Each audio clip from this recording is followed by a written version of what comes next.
described as having a culturally relevant curriculum. Can you Hmm. talk a little bit about that and like how you incorporate African centeredness Yeah, in the Kilombo school?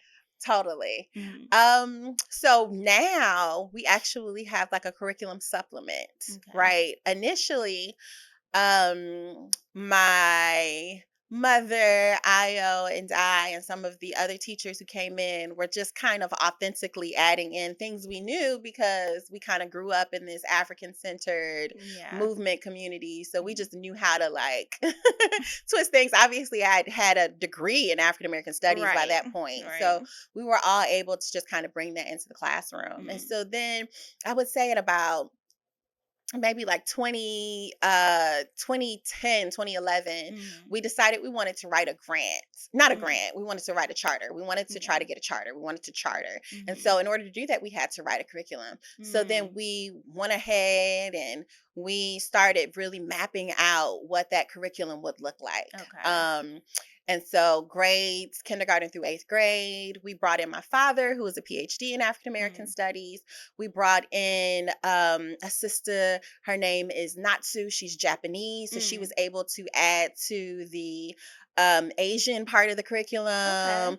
We have a brother named Ward Churchill, so he was able to add to the Native American part of the curriculum, Mm, so that we had this really broad perspective of people. And oppressed people, but mm, people, right? yeah. uh, who have been marginalized in the US and whose stories have been marginalized in our Okay. So curriculums. it's not just African centered, it's all over the world, It's basically. yeah, Yeah. yeah. And so what we always say is we want to start with the children who are in front of us, right? Right. So of course our school is 100% of African descent. Right. So we start with our history and culture, and then the goal is to branch out. The goal is to Mm. bring in, learn this about the Latinx Chicano community, and Mm. learn how these movements are connected and together, and learn Yeah. about Japanese internment, so that our students are able to first kind of like fall in love with their history and Right. culture, and then see those connections with other people, Right. just to see that humanity is humanity Right. and our differences are beautiful, Right. right? Yeah. Like we don't have to be one thing.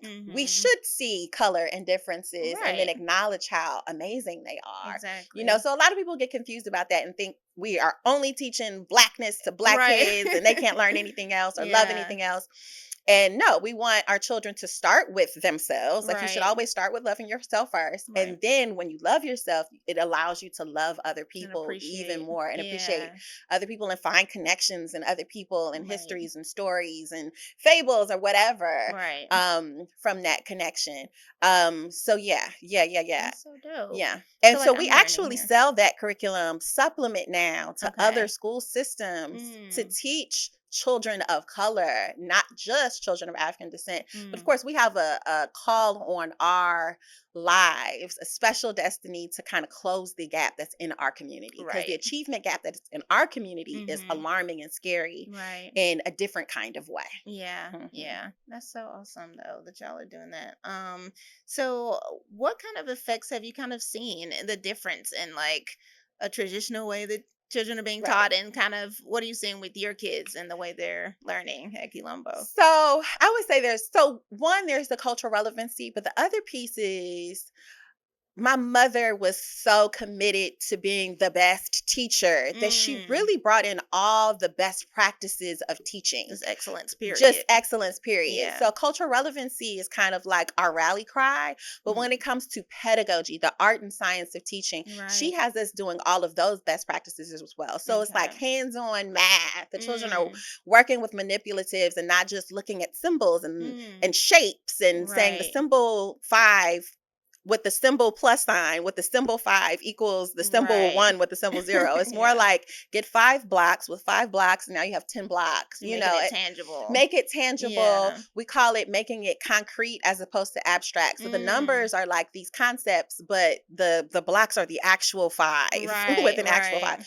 So little things like that. We also differentiate instruction. So we assess the children when they come in Mm, so that we can find out what their reading level is. yeah. And then we literally teach them in small small reading groups. Some children even have one-on-one reading groups Wow. so that if they're behind grade level, we can catch them up. If they're Mm. ahead of grade level, they get to continue to work ahead of grade level so they can Mm. stay challenged. Because Yeah. a lot of our children are getting in trouble in school Mhm. because they're not being matched. They're Right. either done with their work and have nothing to do and they're bored Mhm. and they get in trouble, or they're so frustrated because the work is so above where they're academically And ready. nobody's paying So attention to now I'm them. mad and Yeah. I'm frustrated and now I'm getting in trouble, Yeah. and of course there's some children that actually have are living with ADHD or Right. living with some kind of processing thing that makes it different, but a lot of Yeah. our children just classes are one size fits all. I'm teaching you Mhm. all out of the same book, Right. regardless of what reading level you're on. And Right. so I'm teaching a group of students, but the majority of the kids in my class are like lost and now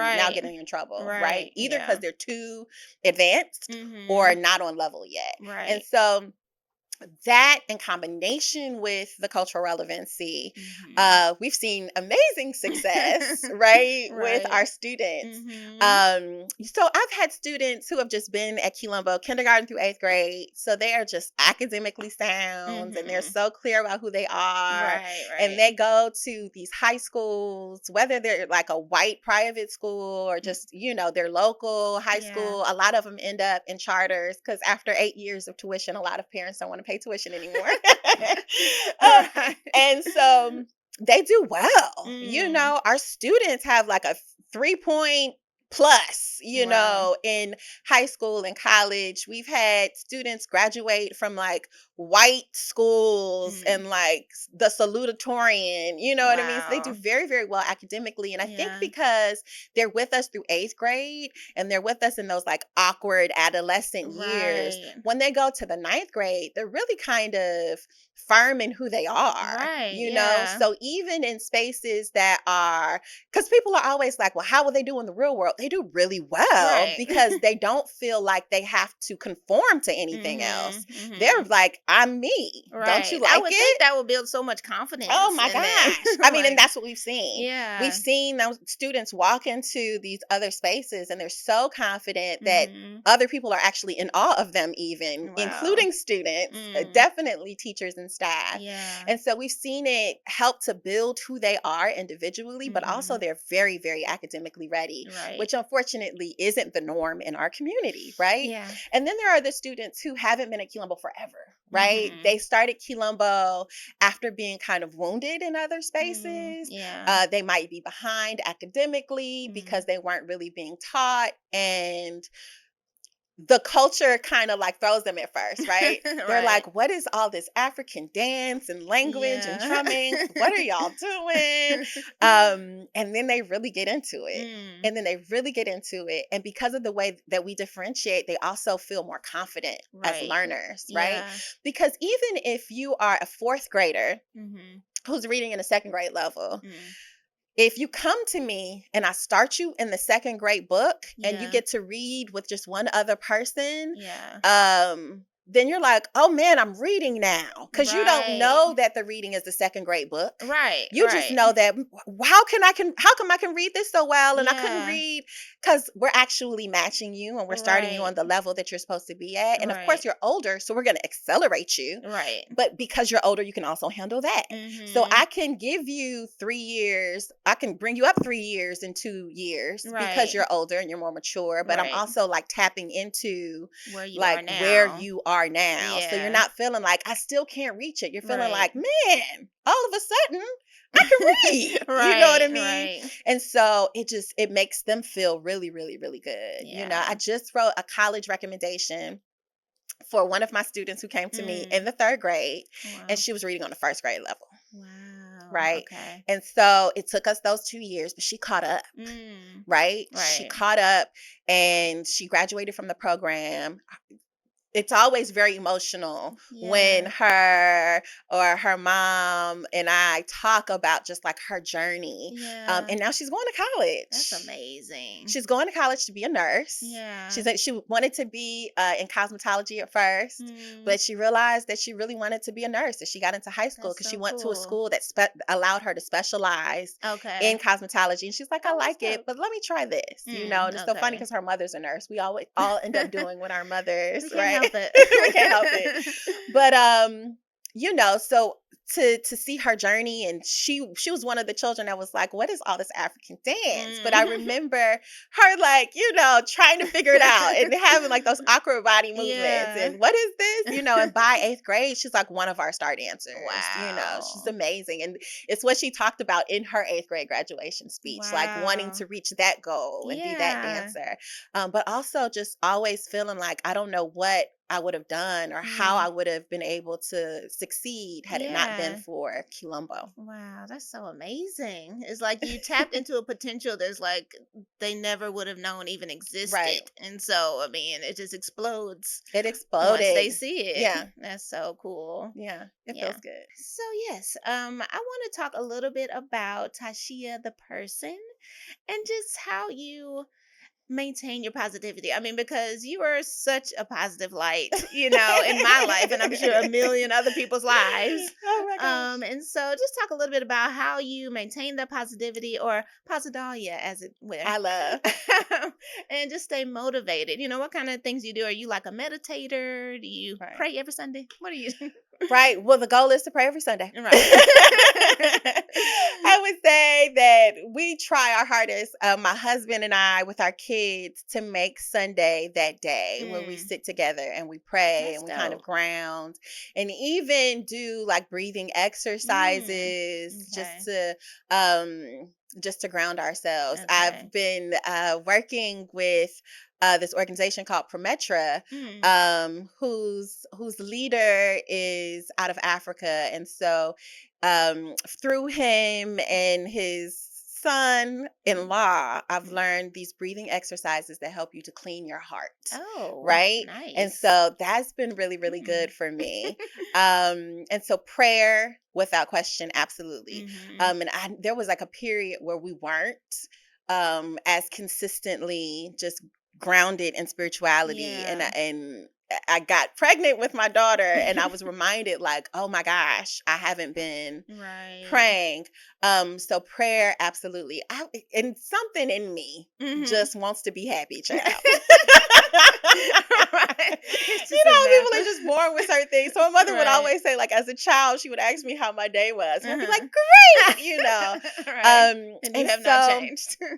there was so during that period where I think I wasn't like focused on the happy, Mhm. I, I I was reminded that we can focus on anything, Right. you know? Right. And so I was going to choose to focus on what I consider the full part of the glass. I have Mm. so much. I'm abundantly blessed. Yeah. My family is amazing. My Mhm. husband is amazing. My children are amazing. Yes, they So they're also extremely grounding for me. Yeah. When things have gotten hard, because things get hard, Yeah. right? Things Yeah. have been painful. Mm. There have been highs, there have been lows, there has Right. been loss, there have been wins. Right. And so almost regardless of what I might be going through Mhm. at school, if there's a loss, if it's like, oh my gosh, is this how much money we owe in taxes, or you know what I That part. mean? It's like I go home to this amazing support system, Mm. and so I just can't understate how amazing my support system is, Right. from my husband and my kids to like just our entire family. Yeah. He always talks about how he, being a Yende, my husband, always talks about how like this generation is like the first generation that has parents and grandparents and great grandparents. Right.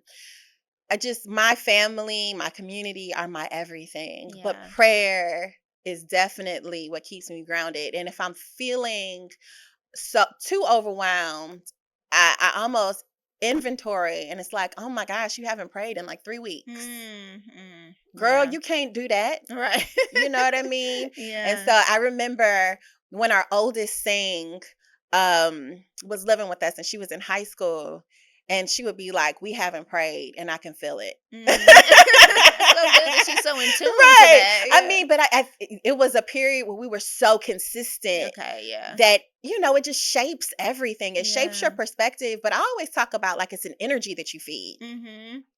It is an energy that you can feed. And so, posidalia, you can feed positive energy. If you Right. choose to feed the positive, and I'm Right. so thankful for, and my ancestors, and Mhm. thank you, God, and look at Right. what I got, and Right. please help me through. It's like you're Right. feeding what you want. Right. And like our words are powerful. They without question manifest, Right. right? Yep. And then when things happen and you start complaining and Mhm. man, and that's what you continue to feed. So negative Mhm. things start Gonna keep coming. happening Yep. because you're literally feeding that energy in your Right. life. And Right. so just living life and trial and error and realizing that that was so true, and Yeah.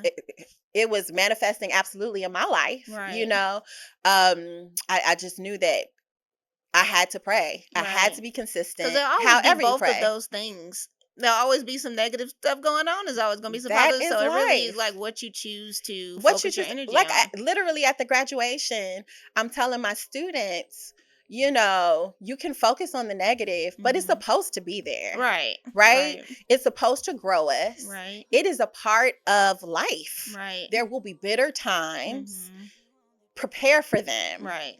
Learn from That's them. the key. Learn how to pray through them. Right. Because if you don't, they're going to consume you, because they will Exactly. always exist. Exactly. There's always going to be that yin and that yang. Right. Always. Right. Full stop. Yeah. That's And facts. that's just how I